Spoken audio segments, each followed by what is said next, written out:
Glasgow, the largest city in Scotland and the third largest in the United Kingdom. Contained within its huge housing stock are 255 multi-storey blocks. Demolition by explosive methods has proved a solution to the problems posed by some unwanted tower blocks. Demolitions of this kind are both quick and spectacular. However, behind such a spectacle lie months of meticulous planning and coordination involving many people and organisations. Leading this team is the City Council's Building Control Department. First of all, good morning, ladies and gentlemen. Thanks very much indeed for coming along to coordination meeting number 5. The progress on site, could the contractor perhaps give us an indication of what the progress on site is? Yes, to date we've carried out 85% of all the drilling and the pre-weakening. Lay on the radio telephone or something means of me being able to speak to the control committee in the event of something like that. We're holding a schools competition and the winner newsletter will be issued next week. We have, however, a problem in that we've received a petition from a group of tenants in Thatcher Street, and we'd like to arrange a meeting with them as soon as possible to discuss their concerns, which we think are about security, and we would like the police to be in attendance at that meeting. John, could you maybe bring us up to date as to what your arrangements are relating to that? Do you mind if I go to the board, Mr. Chairman? The police operation will be in 3 elements, and one is to maintain the exclusion zone. You can see there by these serrated lines, and the second element is the evacuation of all these dwelling houses here within the exclusion zone, and of course the control of traffic. One of the things that's of issue to the tenants once they are evacuated is the security of their houses and their belongings, their property in other words. And we have taken cognizance of that, and we're going to deploy police officers and police dogs in these areas here. Although most of the multis provide satisfactory homes for the people and families who live in them, a small number have become, over time, impossible to let. Such blocks blight the surrounding houses and act as an obstacle to the Council's rolling renewal programme in some residential areas of Glasgow. If, after all alternative solutions have been examined, like refurbishment, change of use, alternative tenure, it is established that the building has no future, then City Housing propose demolition, such as here at 240 Royston Hill. After all the asbestos had been removed, a carefully thought-out programme of pre-weakening and drilling for more than 4,000 explosive charges was set in train. The formation of the opening serves 2 purposes: to weaken the building and to allow drilling in the plane of the walls. At Royston Hill, all load-bearing elements on specific floors are to be removed by a mixture of pre-weakening and explosives.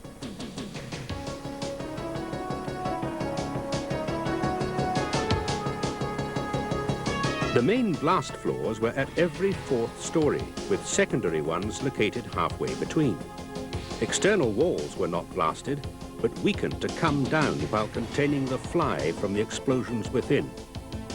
Blasting takes place in 3 stages with short intervals between, starting at the outermost sections, working inwards to the centre. This causes the outer walls to move inward as the building falls, minimising the spread of rubble or footprint. If the explosives work correctly, gravity takes over and the building must fall. Blasting every 4th floor ensures that the 24-storey building does not become a 16-storey building and simply sit there. Pre-weakening is done exercising great care to ensure the building does not become unstable. Early morning on Sunday, 14th June 1992, the team charged with Glasgow's first ever explosive demolition anxiously assemble on the site. Key members of the coordinating committee also serve on the control committee on blowdown day itself. Their job is to ensure that everything that should happen does happen, and to prepare to tackle any crises which might crop up, including the unlikely possibility that the explosion doesn't work as planned. A little light relief cuts through the tension as blowdown approaches. Good morning. As you know, 240 Royston Hill has been demolished today and your house will be evacuated. The police cordon has been set up around the area and you will be visited shortly and asked to leave. Now, can I take you and your folk here and then I'll be with you in a second, right? Now, you've got your... You've got your vouchers? Yep. Right, here we are. David, Right. You ready? You listening? Right, Tiger Tim's out there, right? There's shows, there's everything for you to play with, right? So that time goes in for you, right? There's a lunch voucher there, and your refreshment voucher from the birthday, right? 12 o'clock, Big Bang happens, you're back at Tinder. It's as simple as that. There's an information desk there. Any problems, you're not sure about anything there, and that's the desk that will tell you up to date what's happening and all the rest of it. The evacuation of 700 people from the nearby houses is carefully monitored and each close is made secure. The operation at Royston Hill involved close cooperation of some 270 people from Glasgow Housing, Building Control, the police and other emergency services. With some 20,000 tons of concrete and steel expected to come crashing down, it is imperative that the underground services, gas, water, electricity and sewers are properly protected and that adjoining properties are not at risk. In this case, the nearest structure was a mere 6 meters away. Complex, sensitive monitoring devices were laid down to ensure vibration levels were not exceeded. As the hour approaches, demolition experts are dispatched to their locations. As the last residents depart, the exclusion zone is made secure. The City Council's Housing Department laid on a full range of catering and entertainment for those evacuees who had to temporarily leave their homes. Explosions of this kind attract a lot of attention from residents and other interested onlookers. But as the minutes ticked by, the demolition experts had to ensure the integrity of the exclusion zone and that protective works to adjoining properties were all in place. A Strathclyde police helicopter circles above, while lookouts check for any last-minute breaches of the tight security.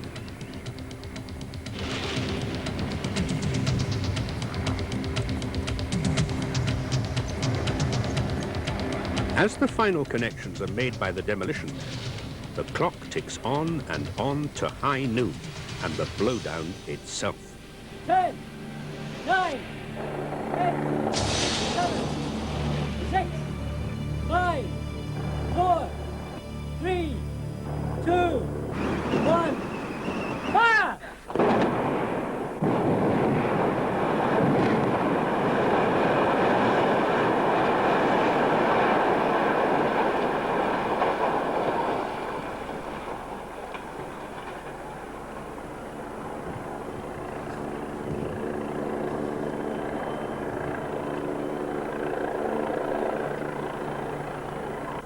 Immediately after the blowdown, checks are carried out and the big clean-up begins.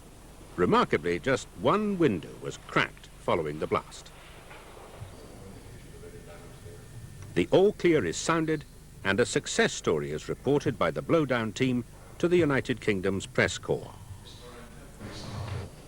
Clearly, controlled explosive demolition is the safest way of dealing with unwanted tower blocks. Here at Call Place, Germiston, this 17-storey block is showing the same characteristics as its close neighbour at Royston Hill and is also programmed for demolition.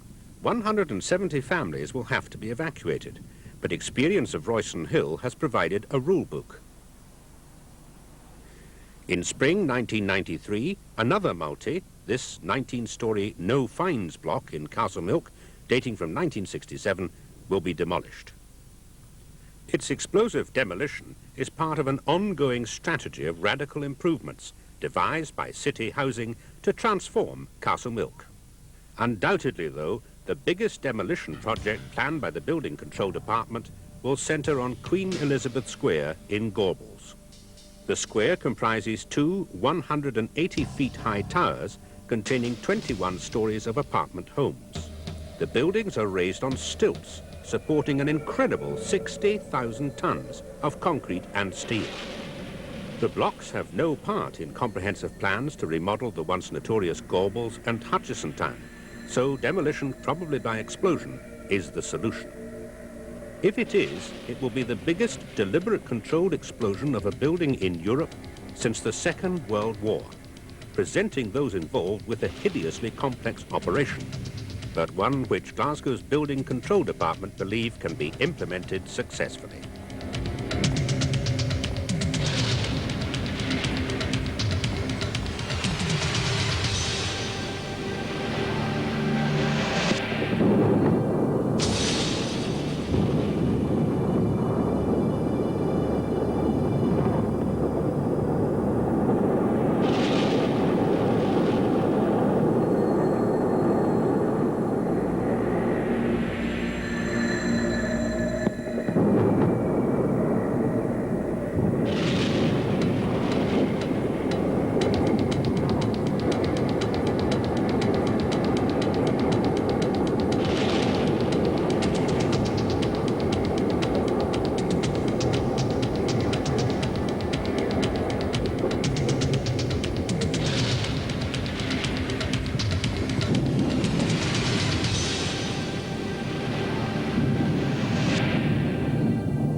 Tower blocks have always evoked strong feelings all over the world.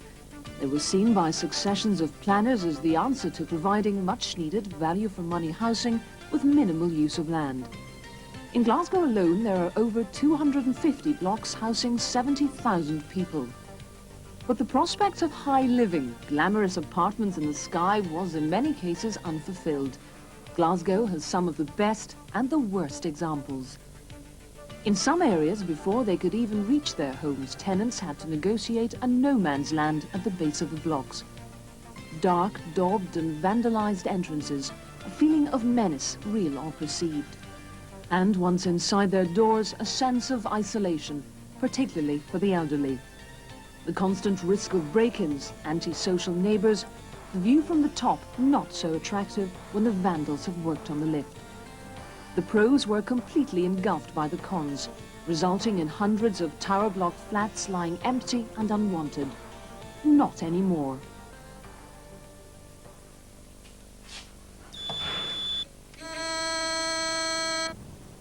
The initiative of Glasgow City Housing in introducing the Concierge scheme for its tower blocks is revolutionising high-rise life, and it's based on a surprisingly simple concept.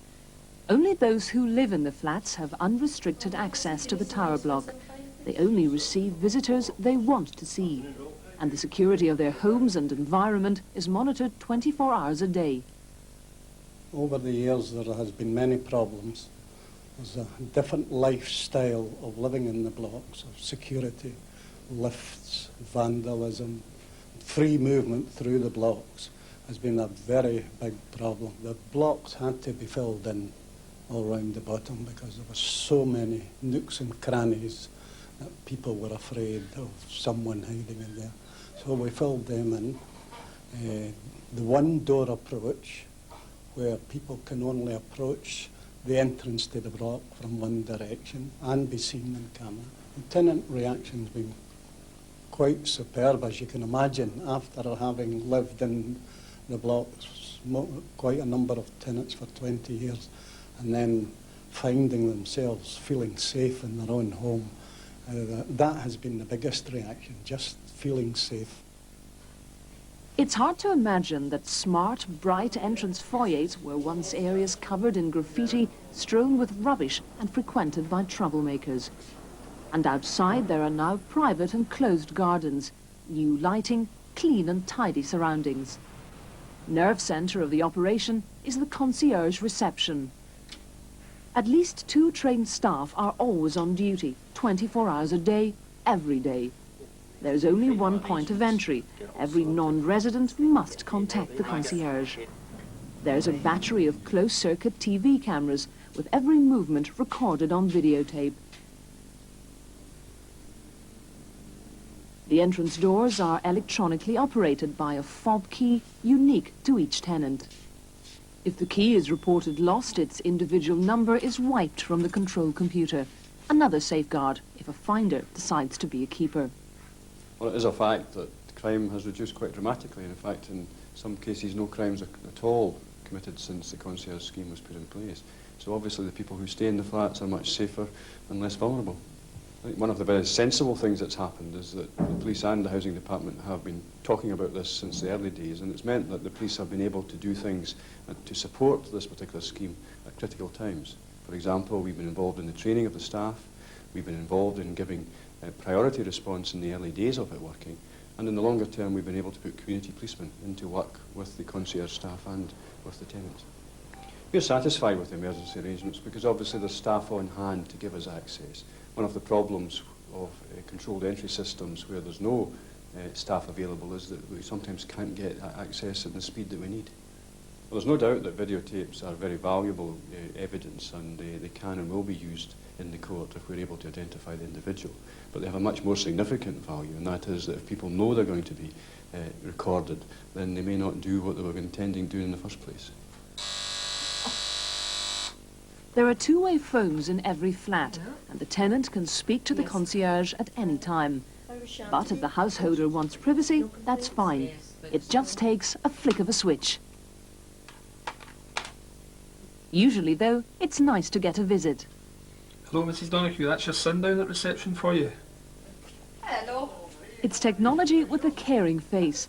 The staff soon get to know everyone. A smile, a nod, a cheery word in the passing. Little gestures that all add to the quality of life. Oh no, I think I'll manage fine. I think I'll manage fine. See you later. David Singh is a senior concierge with Glasgow City Housing. Oh, it's very important that we do get the trust of the tenants. If a tenant gives you a report that something's wrong, then you should act immediately to that report. Usually if they say there's an intruder in the block of flats, as soon as possible you get somebody up there to have a look around. You then go to the tenant and reassure them that you've been around. Oh no, certainly not a security guard, but a wide-ranging, as far as I'm concerned, it's wide-ranging. Part of it is security. Another part is the relationship that we build up between ourselves and the tenants.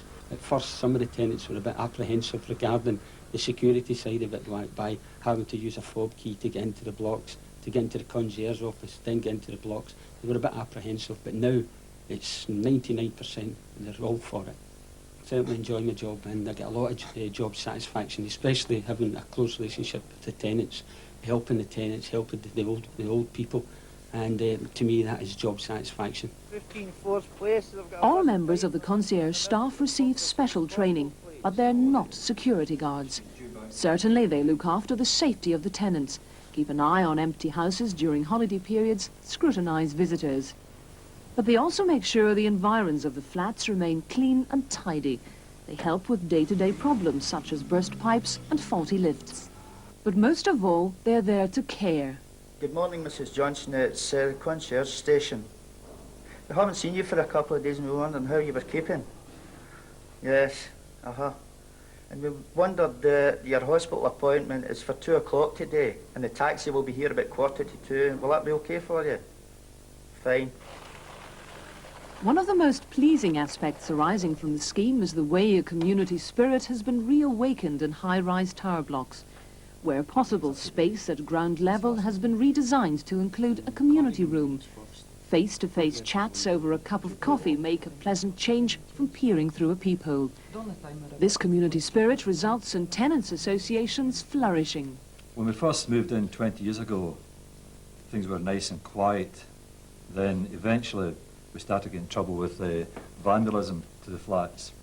People loiter in the foyer areas, damage to the property, windows being smashed, people's lives just being upturned. At the very beginning, we said that the only thing to enhance the quality of life at the flats, and all flats throughout the city, was the introduction of some form of security, ideally 24-hour security. And we now have that in operation. Those who live in the flats agree the cleaning standards and monitor repair work. They can also become involved in house letting, and the concierge team is there to coordinate it all. What the scheme has already achieved is nothing short of remarkable. The quality of life transformed. Another example of the partnership between the community and Glasgow City Housing. Not every tower block in the city will require the concierge scheme, but there are more in the pipeline.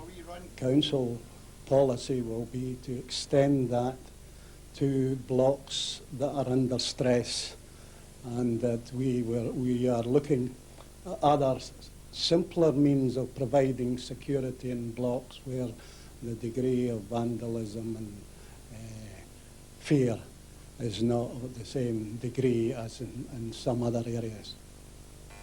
The concierge scheme has brought a growing demand for flats in these blocks. Furnished apartments for students and young people. A safe and happy place for families to grow up. Hello? It's Robert. Do you want in, son? Right. Do ya?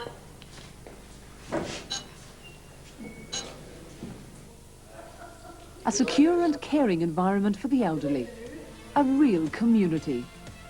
I look at the fact that we are the direct link between tenants and the main district office, and we can sort out an awful lot of problems for the tenants. The difference with the concierge now, there's someone there when they're coming in at night. You know, that they're reasonably safe coming into the blocks now. I enjoy the job very much. I look forward to coming to my work and enjoy meeting the people. I believe it's a great thing to come to all the flats, hopefully in Glasgow. The vandalism was terrible, the amount of vandalism there was. I mean, something like £40,000 worth of glass in a year. But we're hoping that that's all stopped now. How to cope with their little problems, make them feel relaxed, and let them know that we're here basically to help them. Maybe carry a wee shopping bag, the lift, things like that. Through the day it's different, but on being alone through the night, if anything should happen, then it's just really marvellous to know that I can just put a sit with them. And I know somebody will be here within a few minutes. Good morning, concierge station. Can I help you?